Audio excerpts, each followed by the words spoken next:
consultora de desarrollo organizacional en London Consulting Group. Más de una década de experiencia en transformación organizacional. Nacida en México y egresada del TEC de Monterrey como licenciada en creación y desarrollo de empresas. Certificada como coach ejecutiva, ágil y de equipos. Y se especializa en desarrollo organizacional y gobernanza corporativa. Su carrera se enfoca en apoyar a directivos en liderazgo, empoderamiento, trabajo en equipo y comunicación asertiva, aplicando principios ágiles. Con ustedes, Delia Rojas.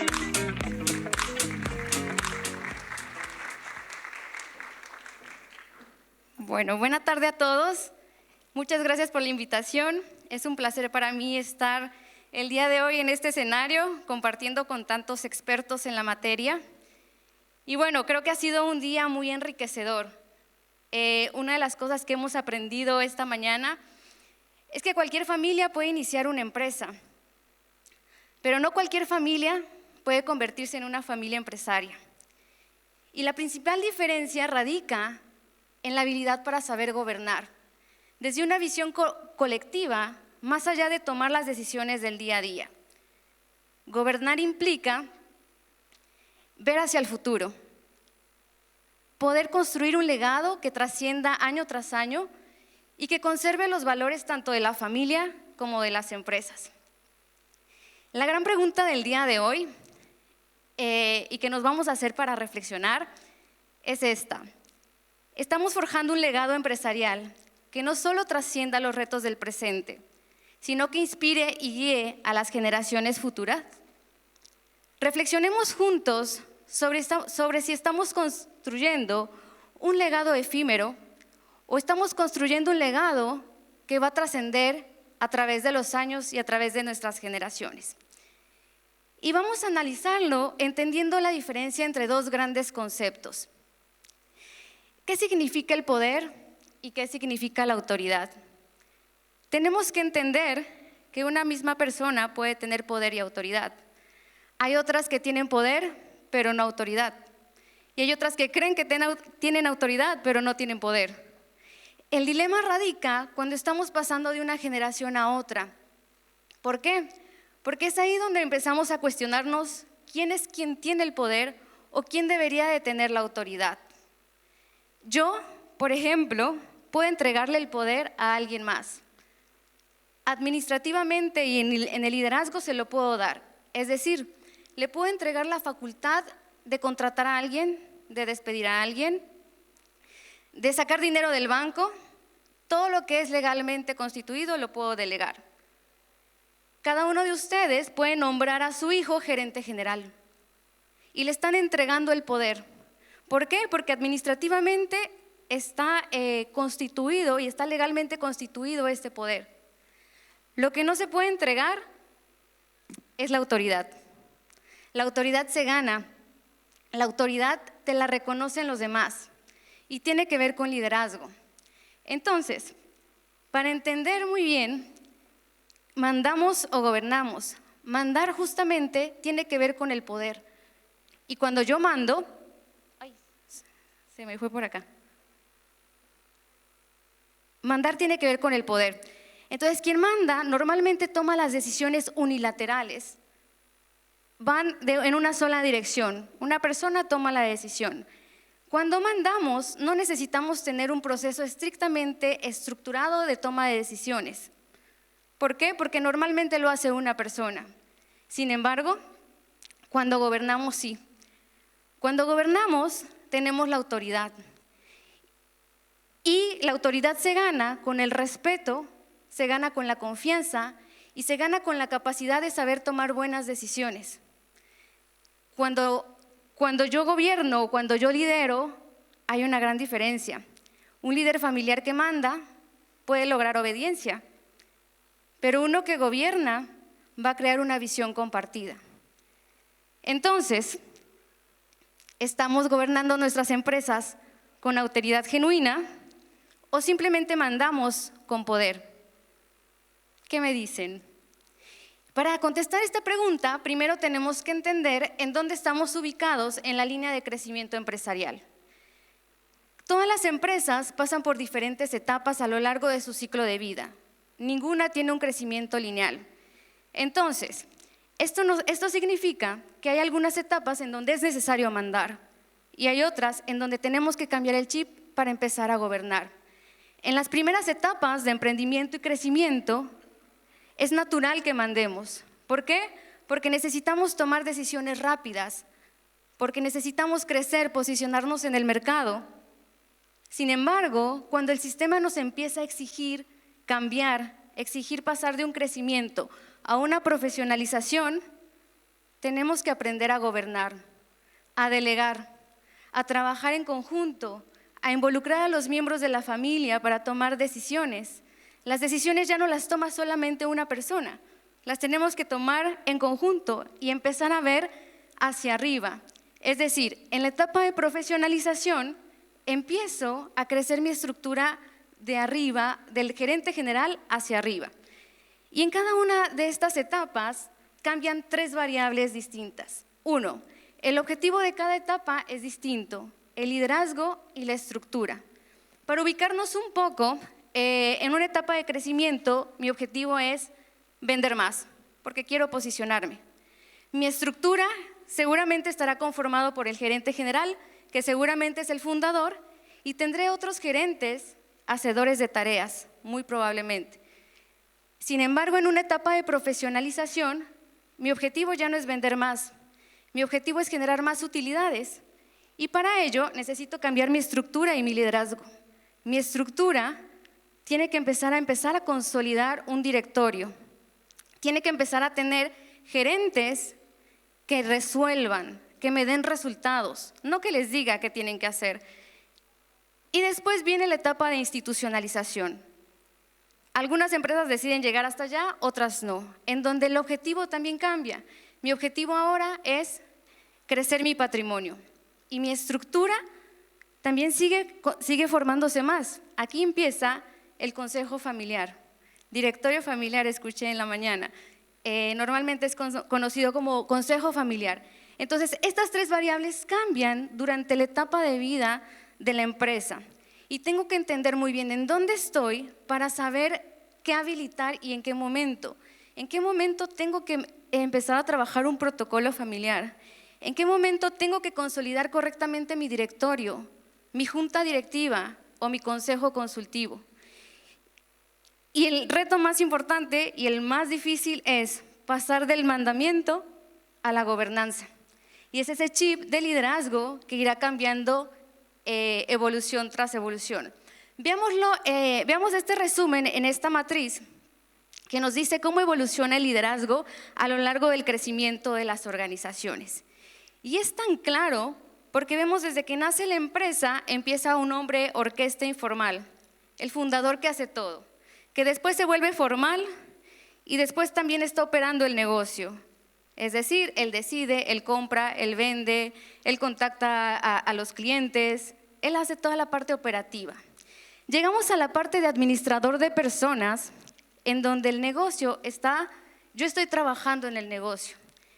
En esta parte es en donde el sistema me exige empezar a cambiar, empezar a profesionalizarme, en donde tengo que dejar de trabajar para el negocio para empezar a hacer que el negocio trabaje para mí. ¿Y cómo lo voy a lograr? Lo voy a lograr administrando sistemas y métodos de trabajo, profesionalizando lo que hago, asegurando que la operación no se me caiga porque aquel de logística que conoce la operativa se enfermó y no vino el día de hoy, entonces no hay quien resuelva eso. Es ahí cuando dependo de personas, pero para depender del sistema tengo que dar ese gran salto de empezar a administrarlo y de tener otro liderazgo para que yo, fundador, salga de la operativa y empiece a ver hacia la visión, hacia el futuro y la estrategia. Posterior a esto viene el consejo familiar. ¿Por qué? Porque muy probablemente aquí es donde la primera generación se está integrando al negocio y es en donde tengo que empezar a consolidarlo. Y después viene el consejo administrativo, la junta directiva, directorio, como le llamen, para que sigamos preparando a la empresa para pasar a la segunda, tercera y cuarta generación. Entonces, en esta gráfica es muy fácil visualizar, bueno, en dónde estamos, y se abre un paraguas de oportunidades hacia arriba, tanto de los fundadores como de la familia, en donde no solamente puedo ser parte de la operativa del negocio, sino como lo mencionaban en la mañana, puedo estar en la parte estratégica de la empresa, viendo hacia el futuro y viendo cómo seguir construyendo un legado. Y bueno, acá me gustaría hacer una pequeña pausa y preguntarles, ¿quién tiene ya su protocolo familiar? Ya que han hablado mucho durante toda esta jornada del protocolo familiar. Alcen su mano, ¿quién tiene protocolo familiar? Listo, listo. Bueno, ahora, de esas personas que alzaron su mano, díganme, ¿quiénes tienen consolidado su consejo familiar? Bueno, hay mucho trabajo por hacer entonces. Gracias. Efectivamente, estadísticamente hablando, y estas estadísticas son muy escuetas, no son tan exactas porque no hay tanta información de estos dos temas. En América Latina, solamente el 20 y 30% de las empresas familiares han establecido un consejo familiar. Y solamente el 10 o el 15% cuentan con un protocolo familiar. Ahora, sí tengo mi protocolo familiar, pero el órgano de gobierno que debiera de controlar y darle vida a este documento es el Consejo Familiar. ¿Y qué es el Consejo Familiar? ¿Cuándo lo creo? ¿Para qué lo creo? Bueno, es lo que vamos a revisar ahora. Es un órgano de gobierno estructurado, formal, que se encarga de gestionar las relaciones entre la familia y los intereses de la empresa. Aquí, en el Consejo Familiar, los miembros de la familia toman decisiones como dueños de un patrimonio compartido. Es aquí donde se hablan los temas incómodos que han mencionado. Es aquí donde tengo que darle formalidad a la relación con mi empresa. Es un órgano que no está regulado, al menos no en algún país de habla hispana. Legalmente no hay una regulación que lo vigile, mas sin embargo, un consejo familiar formal y bien estructurado tiene más poder que mi junta de accionistas. Y revisemos los grandes casos de empresas familiares y leamos un poco de sus historias y veamos cómo esos consejos familiares han sido la base de su crecimiento. Y bueno, entonces, en nuestros 3 círculos de empresa familiar, por lo cual es un poco más complicado administrar las empresas familiares, nacen 2 vertientes. Tengo que encontrar 2 puntos de balance, el punto de balance familiar y el punto de balance empresarial. ¿Quién me hace ese punto de balance familiar? El consejo familiar. ¿Por qué? Porque ahí se tienen que entender los intereses de los miembros de la familia. Y además, ahí es donde se entienden los intereses del propietario. Y además, se busca reconciliar las diferencias y entenderlas. Es aquí donde está la diferencia entre soy una empresa familiar o una familia empresaria. Y el punto de balance de la empresa es aquel que te lo da pues el directorio, el consejo administrativo. Esto es numérico, esto se revisan números, esto es administrativo, es la empresa, más sencillo. El que tiene que ver con las relaciones y las emociones y demás, y es más complejo, es el consejo familiar. Entonces, el consejo familiar es aquel que se encarga de las reglas, las prácticas y las relaciones entre los miembros de la familia y la empresa. ¿Cómo se vería estructuralmente hablando dentro de una estructura estándar? No quiere decir que es la sugerida, es simplemente un ejemplo para ubicarnos cómo se ve en un organigrama. De este lado tenemos a la empresa y de este lado las empresas familiares debieran tener algo similar a esto. Un consejo familiar, que es un ente, un órgano de gobierno que se rige por el protocolo familiar. Su documento más importante es el protocolo. Y a la vez le puedes ir habilitando las demás estructuras que te ayuden a administrar tu consejo familiar. Algunos ejemplos puede ser un comité de primos, un comité de hermanos, un comité de viajes, un comité de vacaciones, lo que sea. Está el Family Office, que ya nos explicaron lo que es, y algunas familias también crean una fundación familiar o un museo o algunos otros aspectos para buscar conservar todo su legado familiar. Otra cosa importante que siempre les digo, el consejo familiar al no estar regularizado nos permite a las familias ponerse tan creativas como ustedes quieran. Es decir, que pueden consolidar comités de lo que quieran mientras funcionen y estén formalizados y se defina para qué es el objetivo y qué se va a tratar en esos comités. Bienvenido. ¿Qué roles se encuentran dentro de un consejo familiar? Tenemos a un presidente. Normalmente, en mi experiencia, el presidente casi siempre es la mamá y hacen una muy buena labor en sus primeros años de gestión, así que es muy recomendable que ellas tengan ese rol en los primeros años. También hay un vicepresidente, un secretario, que normalmente es alguien que forma parte de la familia, y los consejeros, que son los hijos. Dependiendo de quiénes integran el consejo familiar, es si le llamamos asamblea familiar, junta familiar, consejo familiar, como gusten llamarlo. La idea es formalizar el órgano de gobierno y estipular la minuta y los aspectos que van a revisar cuando se reúnan como familia. Y del otro lado tenemos a la empresa, ¿no? ¿Cómo se comunica el consejo familiar con la empresa? Pues normalmente son los mismos miembros que forman el consejo familiar, los que están de este lado, ya sea en directorio, en la asamblea de accionistas. Entonces también hay que establecer el lineamiento de comunicación entre ambos. Y bueno, es un centro de poder. El consejo familiar es un centro de poder. ¿Y qué reglas se establecen dentro de esta estructura? Bueno, las que ya se han mencionado durante esta mañana también. Si va a ingresar una segunda o tercera generación a mi negocio, ¿qué requerimientos profesionales le voy a solicitar? ¿Deberá tener experiencia en otros países? ¿A qué puesto debe ingresar? ¿Y cómo lo voy a evaluar? ¿Va a ingresar por meritocracia o por nepotismo? Eso hay que definirlo aquí. ¿Tendrán prestaciones o pagos especiales? ¿Serán diferentes entre los hermanos? ¿Serán diferentes entre el hermano que opera y el hermano que no? ¿O serán iguales? ¿A qué edad pueden ingresar al directorio o al consejo administrativo? ¿Pueden formar parte de él o no? También otro aspecto importante que se ve aquí es el presupuesto familiar. Algunas familias deciden crear un fondo de crisis, un fondo de educación. ¿Para qué? Para que no estemos sacando de la caja chica del negocio y lo tengamos también planificado.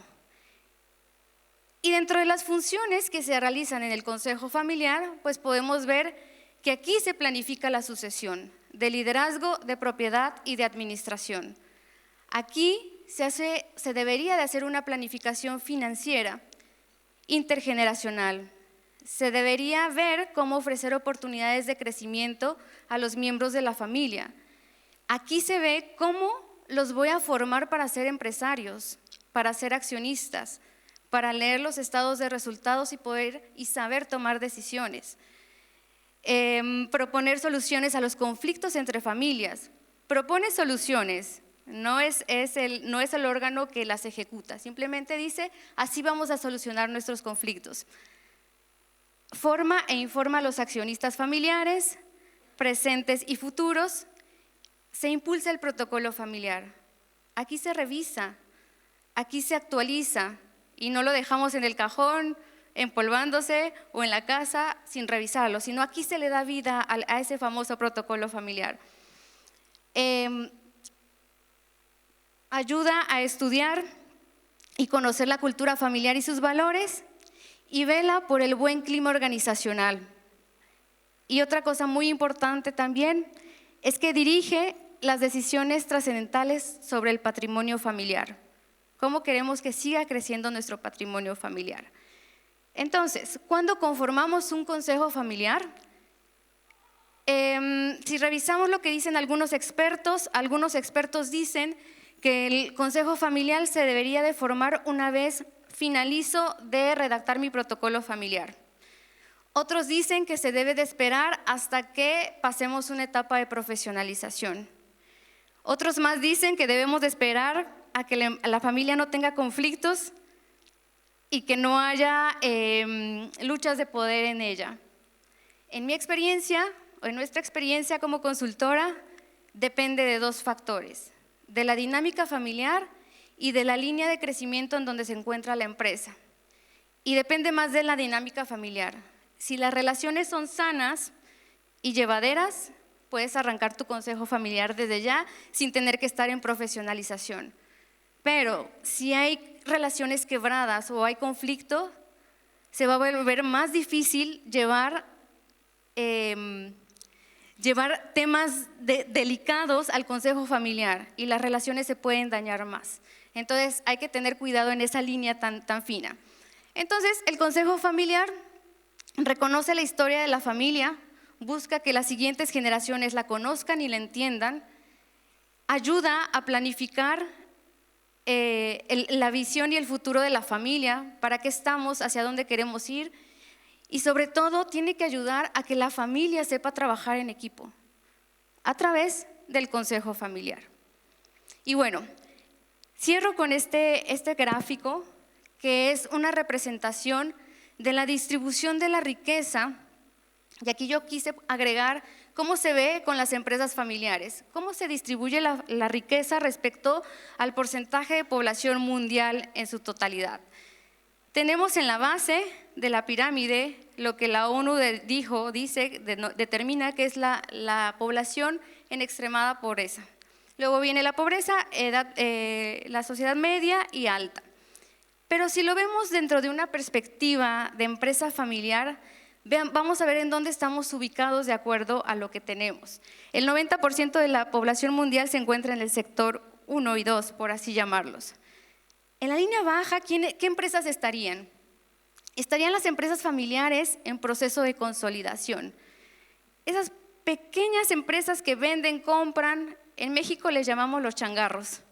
Los pequeños changarros que son la tiendita de la esquina que medio que sobrevive en el día a día. En la siguiente fase estarían las empresas familiares en transición de una primera a una segunda generación, que están luchando porque sobreviva a una segunda generación la empresa. Si lo logran, estaríamos entrando a la población que ocupa el 7.6% de la población mundial y que tiene el 39% de la riqueza mundial. Aquí están las familias empresarias con patrimonios familiares que alcanzan para 3G, 4G, 5G. Y si estas logran sobrepasar y construir un patrimonio familiar mayor, estarían en el 0.23% de la población mundial, la cual tiene consolidados el 44% de los activos totales, y son aquellos patrimonios familiares que han construido un patrimonio, una riqueza que es autosostenible. Entonces, ¿qué nos dice este gráfico? Que como empresas familiares tenemos un rol muy importante en la sociedad. Tenemos que buscar cómo crecer la riqueza, no solamente para nuestra familia, sino para la sociedad. Dependerá de cómo la gestionamos, si yo voy bajando de un escalón a otro hasta que se pierde. La riqueza que no cuido, que no conservo y que no hago crecer, se destruye. Y ese es parte del legado que también le tengo que enseñar a los que vienen en las siguientes generaciones.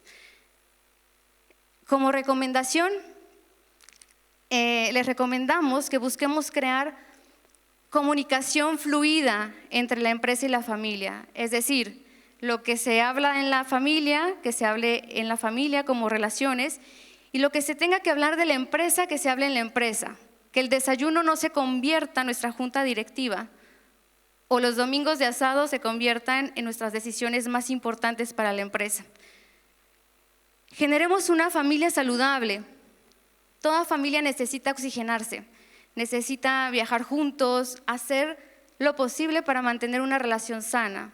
La familia es el núcleo de todo, así que busquemos también dar el ejemplo hacia las otras familias y hacia los otros empresarios.